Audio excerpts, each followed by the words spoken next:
और आप सबका बहुत अभिनंदन है, स्वागत है। दीदी देखिए, तराशने का काम और जौहरी का काम ये तो गुरुदेव को मालूम है, और गुरुदेव ने ही हम सबको बुलाया है और अपने साथ बांध रखा है। और उनको मालूम है, जो नहीं जाना चाहता उनको ही पकड़ लिया, और जिनको नहीं चाहते हैं या जिनमें वो चीजें नहीं देखी होंगी उसको उन्होंने छांट भी दिया होगा। हो सकता है ऐसा। आ, जिन बहनों के भीतर में टीस पीड़ा किसी न किसी रूप में है गुरुदेव के लिए, जिनके भीतर में वो तड़प है, भगवान ने उनको चुन लिया और उनको नियोजित कर दिया, और आगे भी ये प्रक्रिया जारी रहेगी, और शुरू से ये प्रक्रिया चल रही है।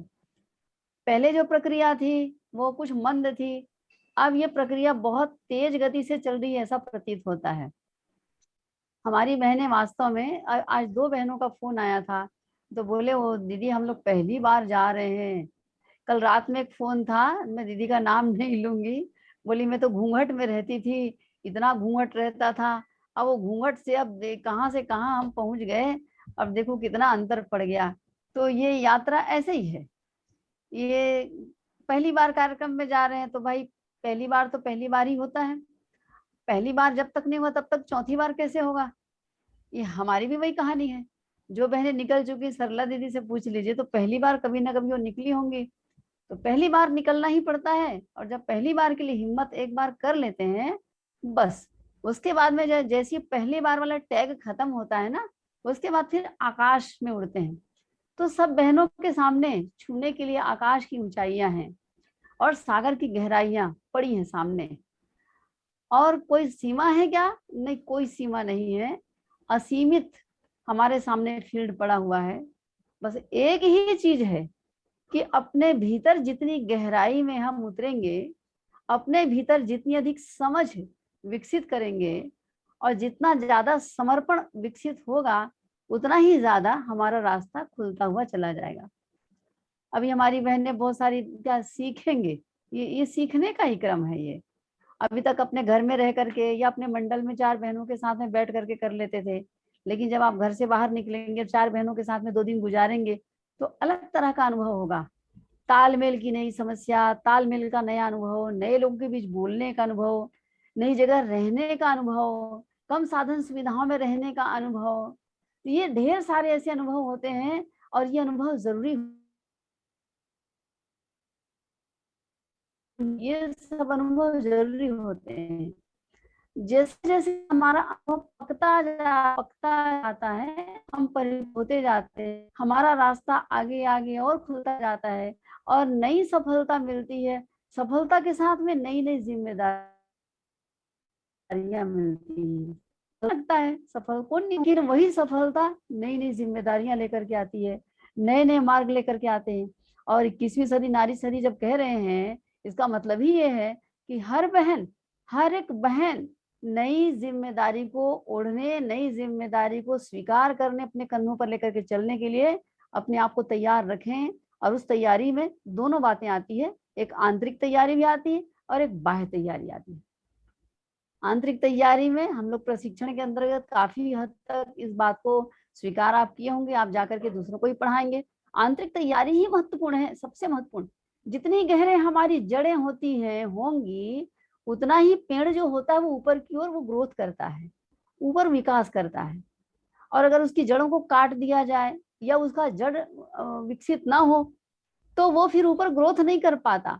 तो हमारी आंतरिक साधना, हमारा आंतरिक स्वभाव, हमारी वो सहनशीलता, हमारी समझ, ये जितनी अधिक विकसित होगी, उतना अधिक हम ऊपर की ओर विकसित हो पाएंगे। ऊपर अर्थात अपने भगवान को पकड़ पाएंगे हम भी अपनी ओर से। हम उनके साथ चलने के लिए ताकत संजो पाएंगे। और ये होने लगा है। मैं तो क्या कहूँ, आपने सबका अभी सुना, समझा। हम सब बहनें एक दूसरे का पल्ला अगर पकड़े रहेंगे, एक दूसरे का सहयोग करेंगे, तो गुरुदेव ने कहा है संघ और शक्ति कलयुगे। कलयुग में संगठन की शक्ति ही महत्वपूर्ण है। तो अब ये संगठन की शक्ति में नारी शक्ति को भी संगठित होना जो है, तो मैं तो उस दिन की कल्पना कर रही हूँ कि ये 1 साल बीते और हमारी सब बहनें प्रांत की जहां कहीं भी रहने वाली हैं, छोटा बड़ा जिस प्रकार का भी काम कर सकती हैं, उसका संकल्प लेंगी वो आपके मार्गदर्शन में।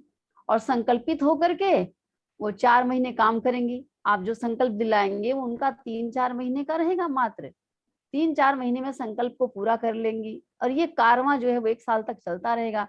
और हम बहनें अगले वर्ष ऐसे ही कोई 2 दिवसीय नारी जागरण, एक बड़ा सम्मेलन, नारी सशक्तिकरण सम्मेलन, बड़ा सम्मेलन एक करें शांति कुंज के मार्गदर्शन में, शांति कुंज की परमिशन से। अभी तक तो आप लोगों ने 108 कुंडी 1008 कुंडी यज्ञ देखा किया और उसमें खूब मेहनत किया। अब अगर ऐसा भी हो तो सचमुच माना जाएगा, हाँ, नारी सशक्तिकरण का वो जो एक जो झलकी दिखती है, झलकी तो अभी बन चुकी है, ये तो झलक दिख रहा है और उसके पश्चात फिर वो दृश्य दिखाई देगा। उस दृश्य को देखने की कल्पना जो है, मैं एकदम पुलकित होने लगती हूँ और आप लोग भी कल्पना करके पुलकित होते होंगे।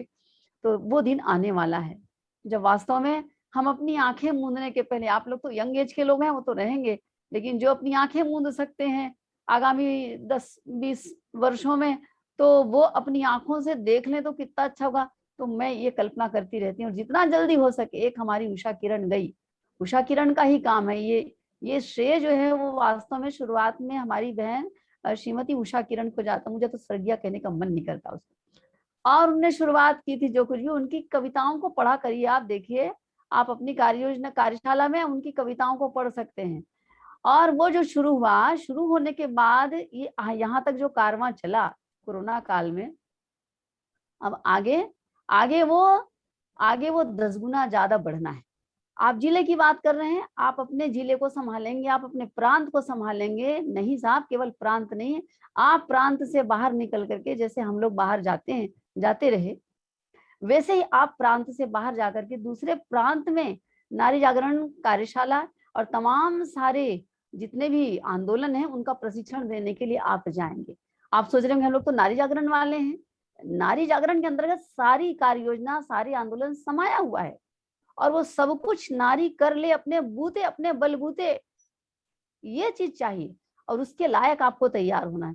एकमात्र एक दीप यज्ञ को लेकर के, कि ये गर्भ संस्कार को लेकर के, तो एकमात्र बाल संस्कारशाला को लेकर के ना, ये तो इतनी छोटी सी टुकड़ी है, टुकड़ी। ये तो 20वां क्या 25वां 50वां हिस्सा है मात्र। शतसूत्री कार्यक्रम है, सारे शतसूत्री कार्यक्रम को करना, प्रशिक्षण देना, मास्टर ट्रेनर्स बनाना, आयोजन करना, मंच से लेकर के गलियों तक सब आर पार कर ले, वो बहन चाहिए। नारी सशक्तिकरण उसको कहते हैं। और तब जाकर के 21वीं सदी नारी शक्ति की जो एक सही मानगी है वो देखने को मिलेगी।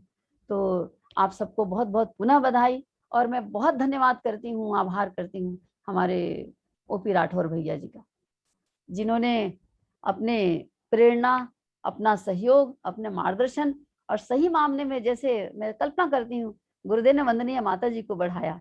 परम पूज्य गुरुदेव ने जिस प्रकार से वंदनीय माता जी के नेतृत्व में सब कुछ को एक बीजारोपण किया था, तो उसी प्रकार से हमारी सारी आज जितनी बहनें जुड़ी हुई हैं और आगे जुड़ने जा रही हैं नारी जागरण के अंतर्गत, उन सबको भाई साहब ने बहुत प्रेरणा, पीछे से, पर्दे के पीछे से कार्य योजना बनाना, प्रेरित करना, एक सॉफ्टवेयर उनके भीतर में काम करता है और वो बहुत धन्यवाद शब्द बहुत छोटा होता है।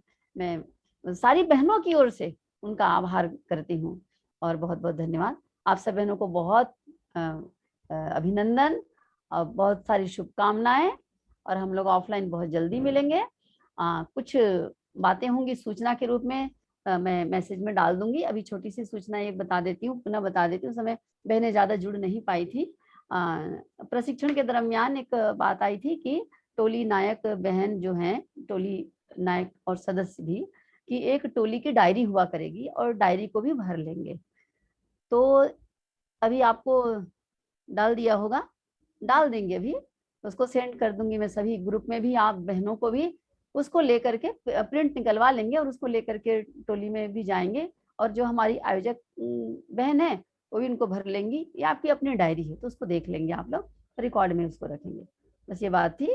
और आप बहनों में से किसी को यदि कोई यात्रा के संबंध में और यहाँ से वहां जाने के संबंध में जो भी बातें हो चुकी उसमें भी यदि कोई बात मान लीजिए स्पष्ट नहीं हुई होगी तो आप लोग अपनी बात पूछ सकते हैं।